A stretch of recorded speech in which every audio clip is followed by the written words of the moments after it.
자, 우리 소득공제 더 이어서 진행하도록 할게요. 책 201페이지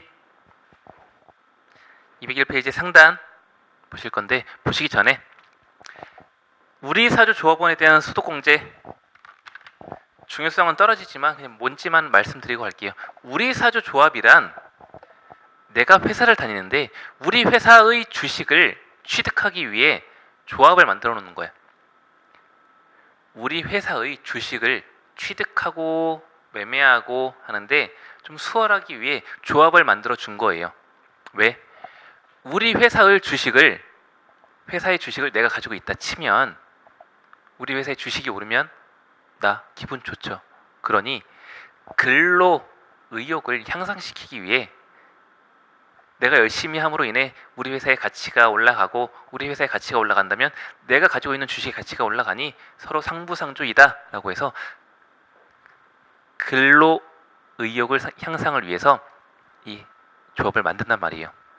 해서 우리 사주 조합에 자사주를 취득하기 위해 불입한 금액이 있는 경우 400만 원까지는 소득공제해 주겠다. 우리 사주 조합원이 우리 회사 주식을 취득하기 위해 조합에 불입한 돈이 있다면 연 400만 원까지는 소득공제해 주겠다라는 거예요. 근로소득 금액에서 소득공제해 주겠다 해서 앞에 봤던 내용들, 소득공제, 인적공제, 물적공제 모두 합한 금액을 모두 해주느냐? 그렇지 않다라는 거예요. 공제한도 2,500만 원까지 해주겠다. 공제 항목들이 여러 개 있다 하더라도 한도 2,500으로 해주겠다. 한도 포함 소득공제 항목, 주택자금, 신용카드, 우리사주 조합, 소기업, 공제부금 등이 있다 해서 이 정도 알고 있으면 될 것 같아요. 아, 소득공제는 한도가 있구나. 해당 항목에는 이런 것들이 있구나 라는 거. 아, 금액 2,500까지 한도가 있구나. 이 정도로 나오면 될 것 같아요. 가끔 이런 문제에서 문과 하나 정도로 나올 수 있단 말이에요. 종합소득공제의 특징으로 틀린 것은, 옳은 것은, 이런 식으로 해서 하나 문구 정도 나온 적이 있으니까 그 정도만 알고 있으면 될 것 같아요. 자, 다음 201페이지 종합소득 세액공제. 이제 위에서 소득공제를 해줬다면 세금을 계산해 과세표준에서 과세표준이 계산이 됐다라고 친다면, 소득공제가 계산이 돼 과세표준이 계산이 됐다면 여기에 세율이 곱해지고 그러면 산출세액이 된다.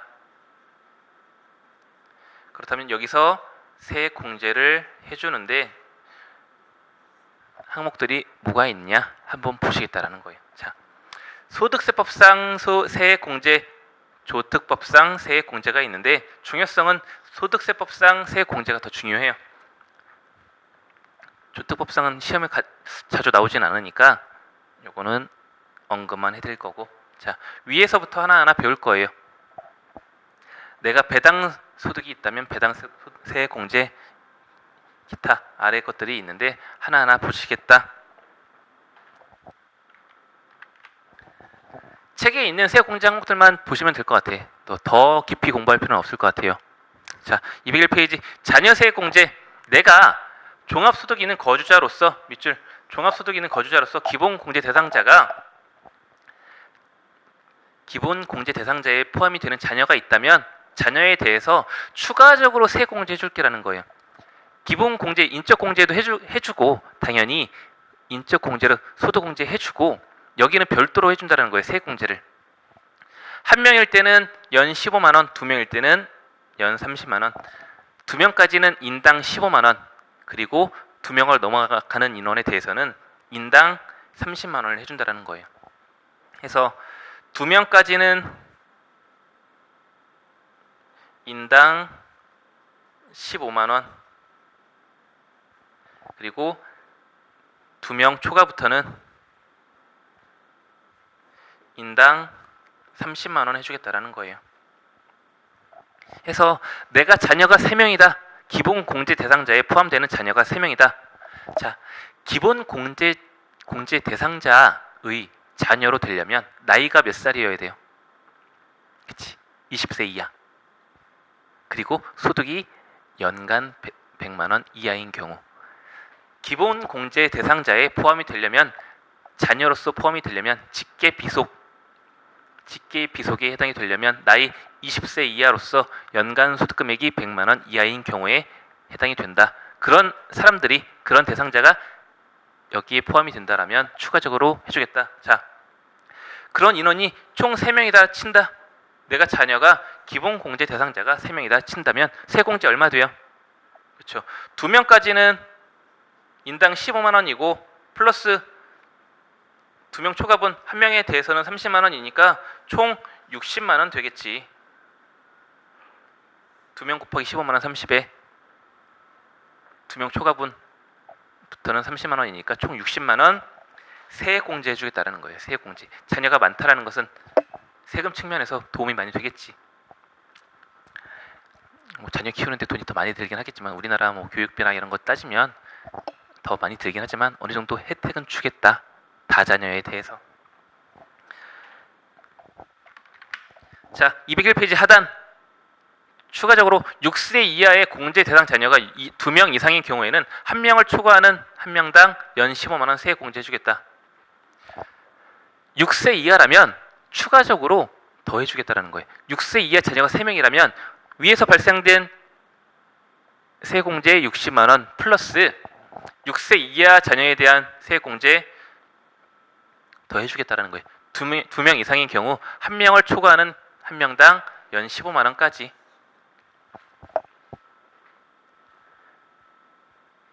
그렇다면 6세 이하 자녀가 총 3명이다 라고 친다면 기본 다자녀 세액 공제 60만 원, 앞에서 계산했던 60만 원 플러스 6세 이하 공제 대상 자녀 2명 이상인 경우 1명 초과하는 사람마다 15만 원 해주니까 추가적으로 15만 원 되겠지. 그럼 총 75만 원이 공제가 된다라는 거예요.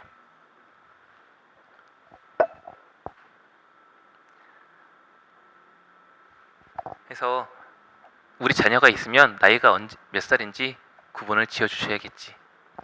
3번 해당 과세 기간에 출산하거나 입양 신고한 공제 대상 자녀가 있는 경우 다음의 구분에 따른 금액을 종합소득 산출세에서 공제한다. 추가적으로 올해 출산하거나 입양한 자가 있으면 첫째인 경우에는 30만 원, 둘째인 경우는 50만 원, 셋째인 경우에는 70만 원. 그렇다면 자, 이제 극단적인 예를 한번 들어볼까요? 내가 새쌍둥이를 출산을 했어. 연말 대상 공제 대상 기간에 새쌍둥이를 출산을 했다.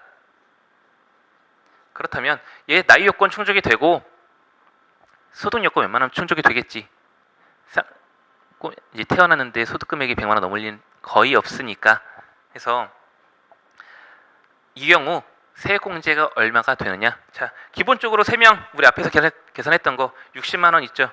다자녀 세액 공제 2명까지는 15만 원, 넘어가는 사람은 30만 원 해서 얘 다자녀 세액 공제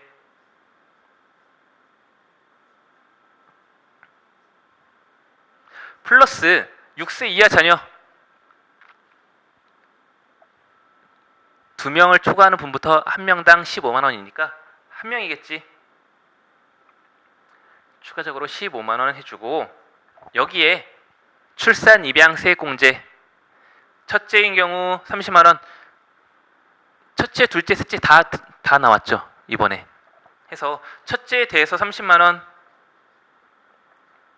둘째에 대해서 50만 원, 그리고 셋째에 대해서 70만 원, 총 75만 원에 150만 원 하면 225만 원 세액 공제 받겠지. 그래서 새쌍둥이인 경우 뭐 이제 극단적이긴 하지만 이런 경우도 있으니까 이런 경우에 요거 혜택을 다 볼 수가 있겠구나라는 거 단계적으로 구분해서 보시면 될 것 같아. 중복 적용 된다라는 거예요. 6세 이하면서 출산 입양이면. 자, 넘어가시고 책 202페이지 연금계좌 세액공제. 연금계좌 세액공제. 연금은 종합소득이 있는 거주자로서 해당 연금계좌에 납입액이 있는 경우 12% 또는 15% 세액공제 해주겠다. 다만 다음의 금액은 제외한다. 연금계좌 중에 다음의 금액은 제외한다. 묶어주시고 별표 하나 정도. 우리 책 202페이지 보고 있어요. 상단 중간쯤에 기억 니은 소득세가 원천 징수되지 아니하는 퇴직소득 등 과세가 이연된 소득 또는 연금계좌에 다른 연금계좌로 계약을 이전함으로써 납입되는 금액 이전 요 금액들이 있다면 연금계좌 세액공제 금액에서 제외하겠다. 세금 안 뗀 거, 세금 내지 않은 거 또는 그냥 계좌 간의 이동인 경우에는 안 해주겠다. 제외하겠다. 해서 정확한 한도를 보겠다라는 거예요. 연금계좌는 크게 연금저축계좌와 퇴직연금계좌 두 가지로 나뉘어요. 연금계좌와 퇴직연금계좌가 따로 있는데 얘네 한도를 달리하겠다라는 거예요. 자, 우리 책 앞에 내용 밑줄제만 걸까요? 동그라미 2번 연금계좌 중 연금저축계좌에 납입한 금액이 연 400만 원을 초과하는 경우에는 그 초과된 금액은 없는 것으로 하겠다. 연금저축계좌는 한도가 연 400만 원이다. 그리고 퇴직연금계좌와 연금계좌를 합한 금액이 700만 원 초과하는 경우에는 그 초과하는 금액은 없는 것으로 하겠다. 그래서 연금저축계좌는 한도가 400, 얘와 퇴직연금계좌를 합한 금액은 한도가 700이라는 거예요. 자, 연금저축계좌는 한도가 400만 원, 연금과 퇴직을 합한 금액의 한도가 연 700이다 라고 하고 상황별로 공제 금액이 어떻게 되는지 예시를 볼게요. 자, 첫 번째 연금저축계좌 빵원이다. 얘 한도 400 안 넘었죠? 그러니 얘 상관없고 퇴직연금계좌 700 연금과 퇴직을 합쳤더니 700 안 넘는다 라고 한다면 700만 원 전체 공제 대상이 되겠지. 둘 다 오케이. 자, 다음 연금저축계좌는 200만 원이고 퇴직연금계좌 불이백은 500이다 라고 친다면 얘 200 한도 400 안 넘었죠? 그러니 200만 원 오케이. 연금과 퇴직을 합쳤더니 200 플러스 500 700 안 넘으니까 이 500도 오케이 해서 공제 대상 금액 700이다. 세 번째 경우 연금저축계좌 300 불입했고 퇴직연금계좌 500 불입했다 라고 친다면 300, 400 안의 금액이니까 한도 맞으니 오케이. 그렇지만 300 플러스 500만 원 700 넘으니까 700만 원 넘어가는 금액에 대해서는 제외하겠다. 즉 500 중에 100만 원 제외한 400만 원만 인정해 주겠다. 얘 500만 원 다 인정 안 되고 400까지만 왜 합한 금액이 700이 넘어가니까 넘어가는 금액 제외. 자, 연금저축 500만 원 불입했고 퇴직연금 400만 원 불입했다. 얘 한도 400까지인데 500 했죠. 그러니 인정금액 400만 원만 얘 한도 400까지니까 400과 나머지 퇴직연금 더했더니 또 700을 넘네. 그러면 700 넘어가는 금액 100만 원 차감한 300만 원만 공제되겠다. 해서 총 공제 금액 700. 따라하고 계시죠? 지금 한도만 생각하면 돼. 한도를 생각하는데 우선순위가 연금저축계좌인 거고 그 다음 판단할 것은 합친 금액이라고 보시면 되세요. 제일 1순위는 연금저축계좌 한도 판단, 그 다음에 합산하여 한도 판단. 두 번째, 딱 보지 말고 해볼게요. 이제 연금저축계좌 500만 원 불입했어. 아, 400까지니까 얘 500 중에 400만 인정이 되겠구나. 그리고 더해봤더니 600이다. 아, 그럼 퇴직연금계좌 200 전체 인정해 주는구나. 그럼 400, 200 대상이구나 해서 총 600만 원 공제가 된다. 합치면 700이지만 한도 넘어갔으니까 한도 넘어간 금액 제외시켜야겠지. 마지막 연금 저축계좌 불이백 700, 퇴직연금은 없다라고 친다면 합친 금액 700이다라고 해서 모두 인정해 주느냐? 아니지 이제. 연금은 얼마까지? 그렇죠. 400까지니까 300은 제외한 나머지 400만 인정해 주고 연금 없으니까 총 금액 400만 공제가 되겠구나. 이렇게 따라오시면 될 것 같아. 상황별로. 그래서 요거 계산 문제로 나온 경우도 있으니까 해당 연금 계좌의 세공제 대상 금액은 얼마이냐라고 문제 나온 적도 있으니까 이 정도 한도만 알고 계시면 될 것 같아요. 한도 적용하는 순위, 연금 저축 계좌 먼저다라는 거. 자, 203페이지 특별 세액공제. 특별 세액공제란 항목별 세액공제, 항목별 세액공제 별표. 얘가 우리 시험에서 가장 중요한 부분이에요. 별표 5개. 보험료, 의료비, 교육비, 기부금. 항목별 세액공제와 표준세액공제를 합친 것을 특별세액공제라 하는데 항목별 세액공제가 왕왕 중요하다. 해서 뒤에서 세부적으로 배울 거다. 자, 보시면 특별세액공제는 근로소득이 있는 자는 얘는 시험에 중요하진 않으세요.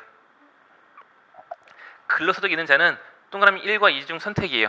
특별소득공제 및 항목별 세액공제가 있으면 그거 넣고 그거 넣는데도 세액공제 금액이 13만 원 안 된다고 치면 그냥 13만 원 일괄 적용해 줄게. 표준세액공제 적용해 줄게. 단 근로소득이 있는 자면 다른 거 항목별 지출 금액이 있으면 그거 적용해서 계산해 보고 그 금액이 13만 원 안 되면 적어도 13만 원은 우리가 세액공제 해줄게. 두 번째, 근로소득이 없는 사업자라면 표준세액공제 7만 원 해줄 거다. 다만 기부금 세액공제, 표준세액공제 같이 적용해 줄 수 있다. 이 소리는 무슨 소리냐? 기부금 세액공제 인정해 주겠다라는 거예요. 근로소득이 없어도 기부금 세액공제는 인정해 주겠다. 다만 합친 금액이 7만 원 안 되면 그냥 7만 원 되고 표준세액공제 7만 원 인정해 줄 테니까 여기에 플러스 기부금 세액공제 인정해 줄게. 나머지 성실사업자. 성실사업자란 뭐냐? 개인 사업자 중에 매출 규모가 조금 있는 사람들이에요. 그래서 니네들은 개인 사업자 중에 좀 매출이 크니 우리 과세관청이 너 관리를 조금 더 해볼게, 주의 깊게 볼 거야 라고 해서 신고 자체가 더 성실하게 이루어지는 분들이에요. 그러니 너 성실하게 과세의 의무를, 납세의 의무를 이행하고 있으니까 조금 더 혜택을 줘볼게. 너한테는 매출 큼으로 인해 관리가 더 되고 있으니까 너 성실하게 임하고 있구나 라고 하니 혜택 줄게 라는 거예요. 그래서 의료비, 교육비, 월세액에 대해서 세액공제 해준다. 만약에 위에 것들이 없다라고 친다면 12만 원까지는 내가 인정해 줄게. 그래서 성실사업자는 의료비, 교육비, 월세 공제 해준다라는 거예요. 원래 개인 사업자는 안 되는데 원칙. 자, 원칙은 개인 사업자는 기부금 세액공제만 된다는 거예요. 근로소득이 없는 자로서 사업소득만 있는 자, 사업소득은 결국 개인 사업이라는 소리인데 기부금만 인정해 주는 게 원칙이지만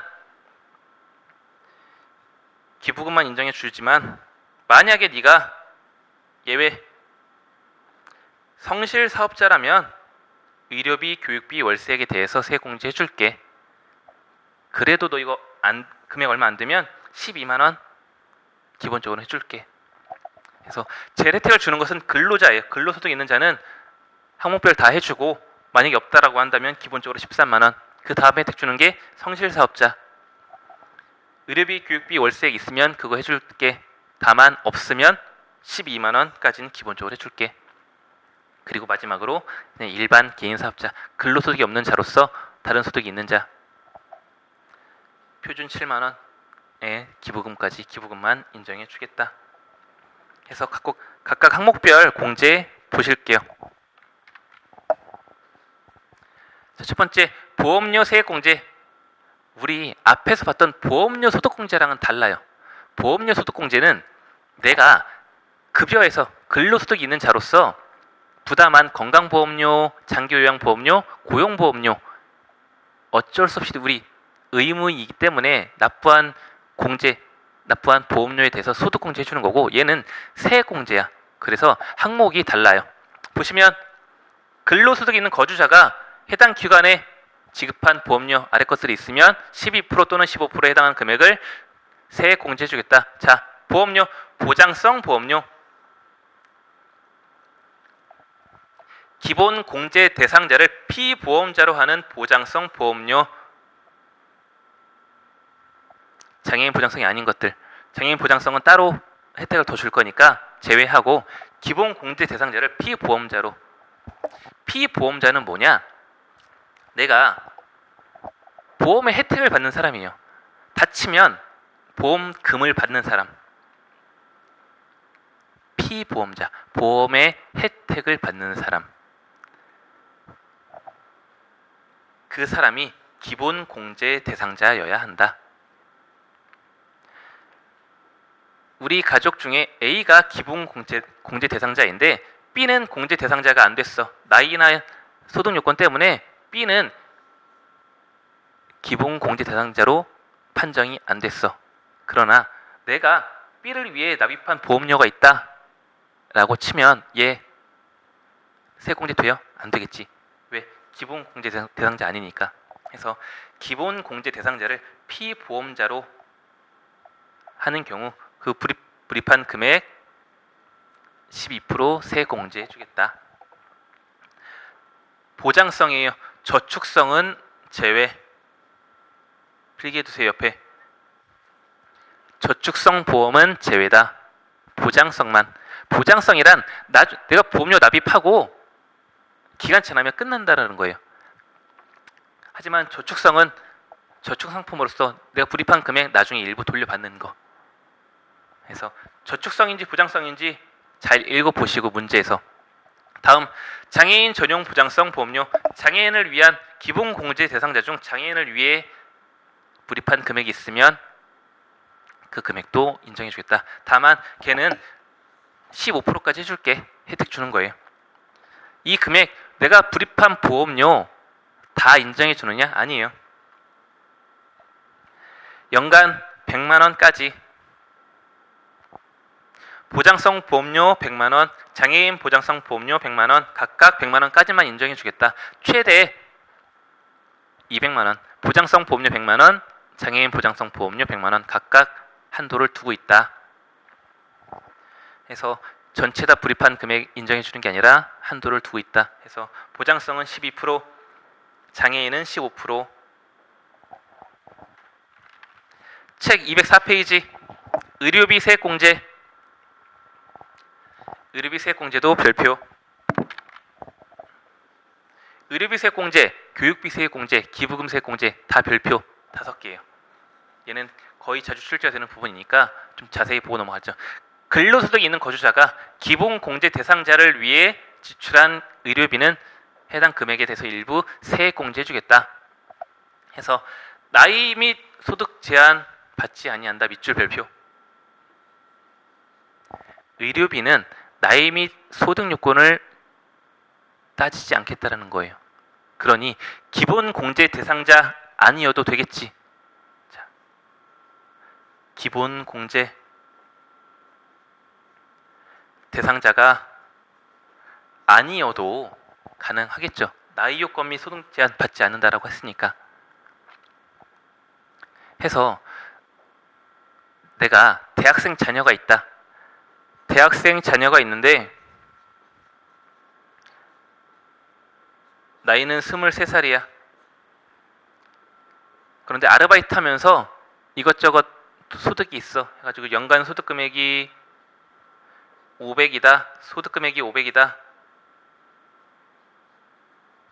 500만 원이다 친다면 치고 얘가 지출한 의료비 금액이 100만 원이 있어. 라고 친다면 얘 기본 공제 대상자인지 아닌지 우선 판단을 해보죠. 나이 요건 충족 못하니 안 됐고 소득 요건도 충족이 안 되니까 얘 기본 공제 대상자 아니죠. 그렇지만 이 대학생 자녀가 지출한 의료비 금액 공제 가능하다 안 하다? 가능하다라는 거예요. 기본 공제 대상자 아니어도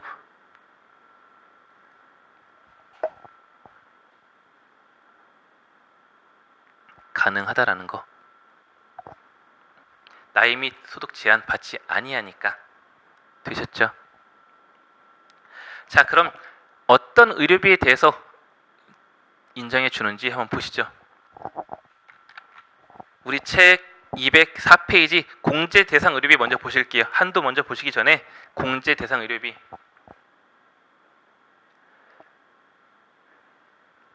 1번의 밑줄 국외 의료비 제외. 진찰 진료 질병 예방을 위하여 의료기관에 지출한 비용인데 국외 의료비는 제외한다라는 거예요. 우리 뒤에 가면 교육비 배울 건데 해서 국외 의료비 또는 자녀가 유학을 갔어 해서 국외에 교육비가 발생이 된다 라고 친다면 국외에서 발생된 건 동일하나 의료비는 인정 못 해주겠다라는 거예요. 다만 교육비는 인정해 줄게. 원정 출산 가서 너 의료비 발생된 거 이거 인정 못 해줘 해서 국외에 대한 의료비는 제외한다라는 거 주의해 주시고 체크 별표. 다만 교육비, 우리의 국가의 교육을 이것도 어찌 보면 좀 차별이 되는 것 같아요. 의료비는 되고 의료비는 안 되고 교육비는 되고 이것도 어찌 보면 뭐가 좀 어폐가 있는 것 같긴 한데 교육비는 우선 교육을 위해 국외에서 지급한 금액이 있다면 그것은 인정해 줄게. 동그라미 2. 치료, 요양을 위한 의약품. 치료 목적, 요양을 위한 목적이라면 가능하지만 밑줄 다만 건강 증진을 위한 의약품 및 구입 비용은 제외. 홍삼, 내 건강 증진을 위해 구매했다. 병원에서 홍삼을 건강 증진 목적으로 구입을 했다라고 친다면 그것은 의료비가 아니다라는 거예요. 치료 요양 목적이 아니니까 건강 증진은 제외. 별표. 제가 지금 밑줄 친 부분들은 시험에서 껴서 많이 나오는 부분들이에요. 의료비 대상 금액을 판단해봐라 라고 할 때 얘네 의료비 사용 치료 요양 목적을 위해 지출된 금액이 100만 원인데 그중 건강 증진을 위한 금액은 30만 원이다 라고 친다면 해당 금액은 70이겠지. 30만 원 건강 증진 목적은 빼야 되니까. 3번 장애인 보장구 및 의사, 치과의사, 한의사 등의 처방에 따라 의료용 구를 직접 구입 또는 임차기 위해 지출한 비용. 장애인 등 치료 목적인 경우에 가능하다는 거예요. 다만 밑줄 장애인을 위한 보장구를 의료기관이 아닌 곳에서 구입한 것도 공제 대상임. 장애인을 위한 보장구를 의료기관이 아닌 곳에서 구입한 것도 가능하다라는 거예요. 장애인을 위한 것이니까. 의료기관이 아니라 하더라도 장애인을 위함이라면 그것은 인정해 줄게. 동그라미 4. 시력 보정용 안경 또는 콘택트 렌즈 연시 50만 원까지. 50만 원까지만 인정해 준다라는 거 별표예요. 한 명당 50만 원 이내의 금액 인정해 준다. 별표. 안경이나 콘택트 렌즈. 얘도 시험에서 무조건 문구 중에 하나로 내보낼 확률이 크죠. 내 대학생 자녀가 연간 안경 구입액이 100만 원이다 라고 한다면 의료비 대상 금액에 100만 원 다 넣는다? 아니죠. 50만 원까지니까 50만 원만 인정해 주겠다. 50만 원만 대상 금액에 넣어야겠다라는 거예요. 자, 5번 보청기 구입을 위한 지출. 보청기 구입. 동그라미 6. 노인 장기 요양보험에 따라 지출한 본인 일부 부담금.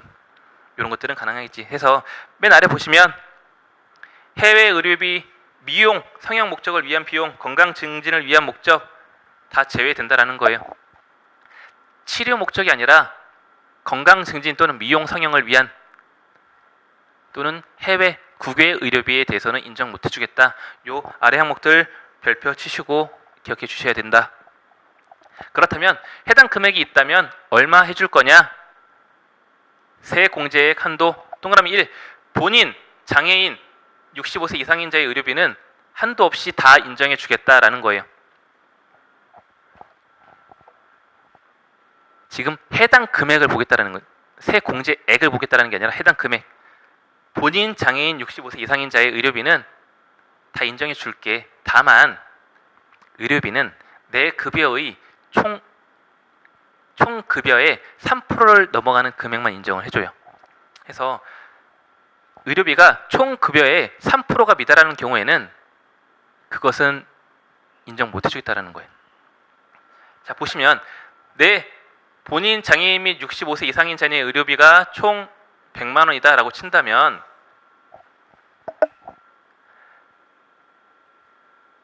내 급여의 3% 금액이 내 연봉이 4천이라고 쳐볼까요? 1,000만 원이라고 쳐볼까? 1,000만 원? 총 급여가 1,000만 원이라면 여기에 3%는 얼마야? 10%는 100만 원이니까 30만 원이겠지. 그럼 여기에 3% 금액은 30만 원이란 말이에요.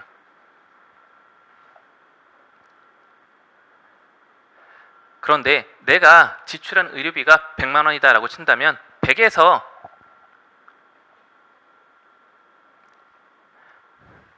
30만 원에 미달하는 금액이 있다라고 친다면 그건 빼라라는 거예요. 그러니까 3%까지는 빼다. 빼. 그러면 여기서 30만 원을 제외한 나머지 70만 원만 인정을 해주겠다는 거예요.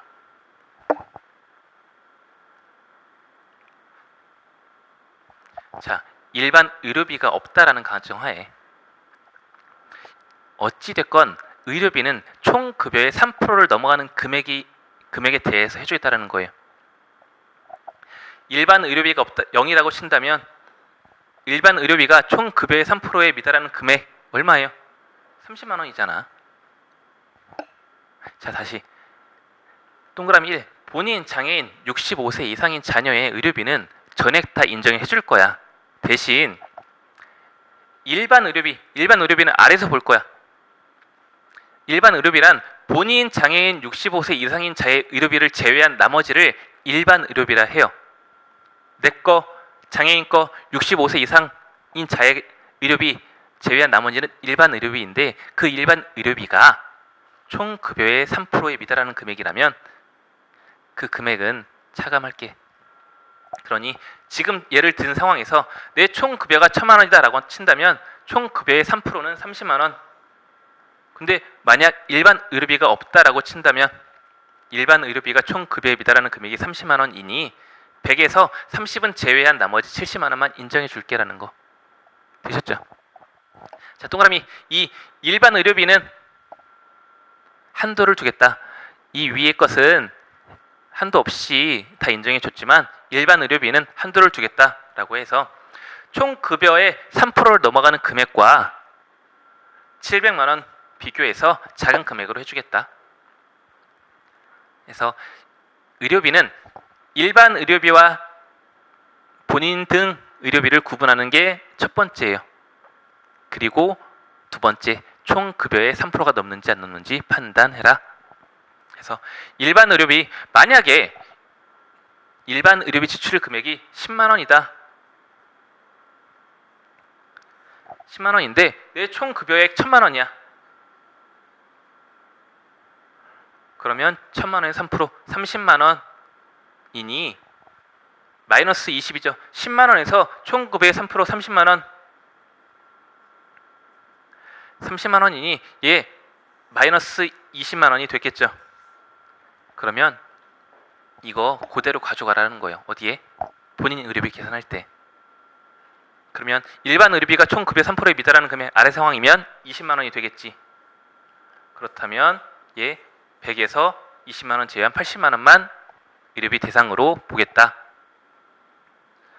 그래서 이 80에 대해서는 15%, 80만 원에 대해서는 15%, 그리고 동그라미 3번 난임 시술비 해당 의료비에서 본인 등 의료비와 일반 의료비가 총 급여 3%에 미달하는 경우 그 미달하는 금액을 차감한 나머지의 금액에 대해서는 30% 해주겠다. 20%. 요즘 출산에 어려움이 있으니 난임 시술비에 대해서는 조금 더 혜택을 줄게라는 거예요. 해서 얘는 일반 의료비 중에 조금 더 혜택을 받는 애들을 말해요. 그래서 본인 등 의료비와 일반 의료비 총 급여액 3%에 미달하는 경우가 있다면 그 금액 빼고 나머지 금액에 대해서만 20% 공제해 줄게. 그래서 의료비 나오시면 난임 시술비인지 일반 의료비인지 본인 장애인 및 65세 이상인지 판단하시고 이 해당 의료비가 아래에 공제 대상인지 판단까지 해라 라는 거 나올 거예요. 기출문제 풀어드리면서 계속 반복적으로 말씀드릴 거니까 따라오시면 될 것 같고, 다음 교육비 세액공제. 교육비 세액공제는 근로소득이 있는 거주자로서 그 거주자와 기본공제 대상자 나이 제한을 받지 아니한다. 즉 소득은 보겠다.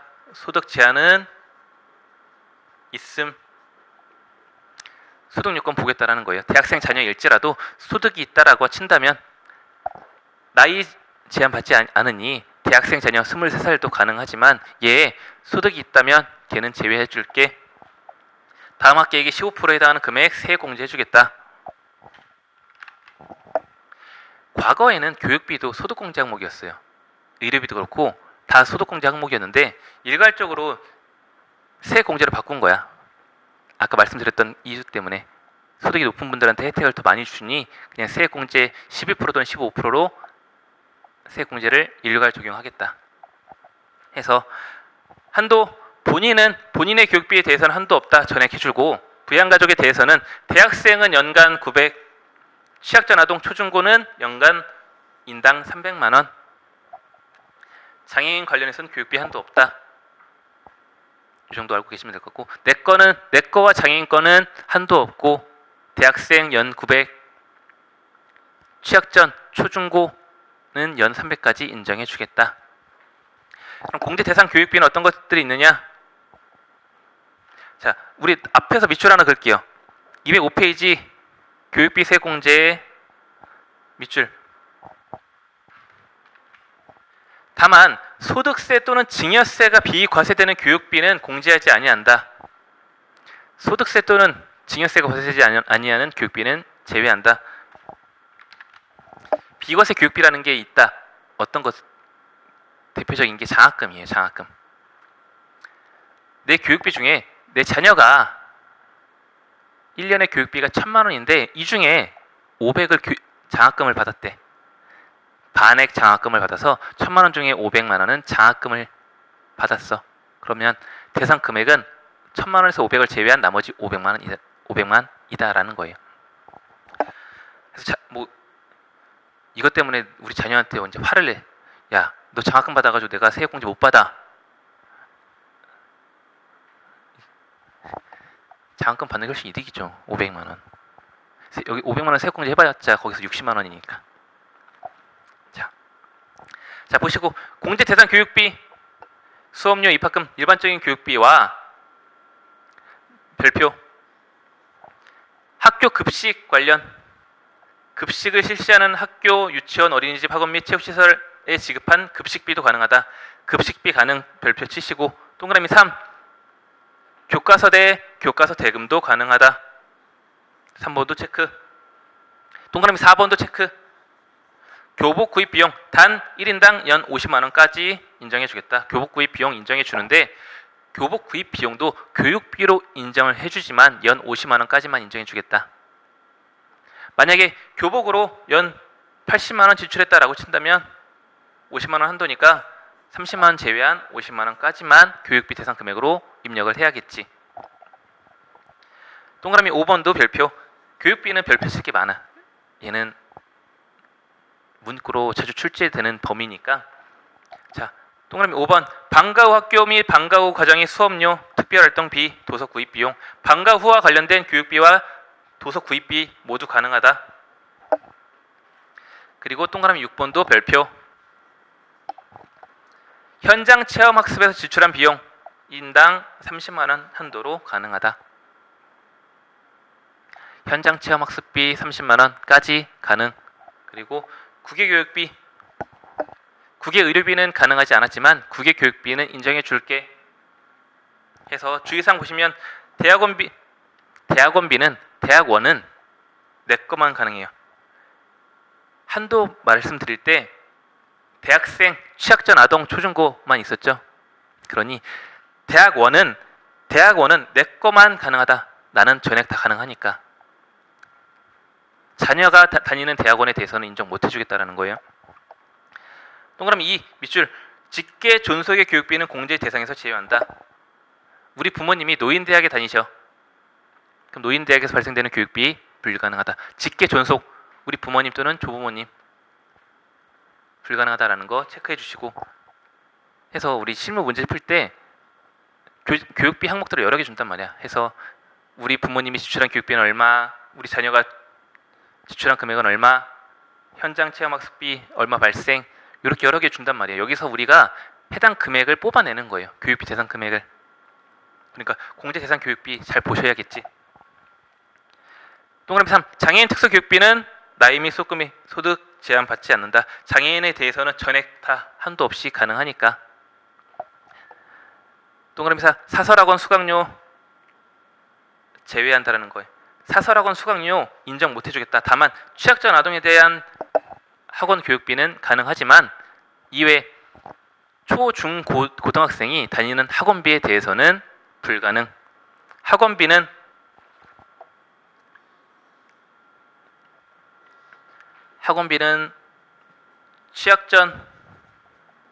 취약전 아동만 가능. 체크해 주시고 초중고가 다니는 학원비는 인정 못 해주겠다. 교육비 인정 안 해줘. 되셨죠? 요거 대상 교육비랑 제외되는 것 같이 기억해 주시고 한도 또한 기억해 주시고. 자, 우리 기부금 세액공제랑 뒤에 관련 문제 풀 건데 우리 잠깐만 쉬었다가 마지막 시간 이어서 진행하도록 할게요. 잠깐만 쉬고 오세요. 머리 좀 식히고 세액공제 중요하니까 잠깐 쉬었다 올게요.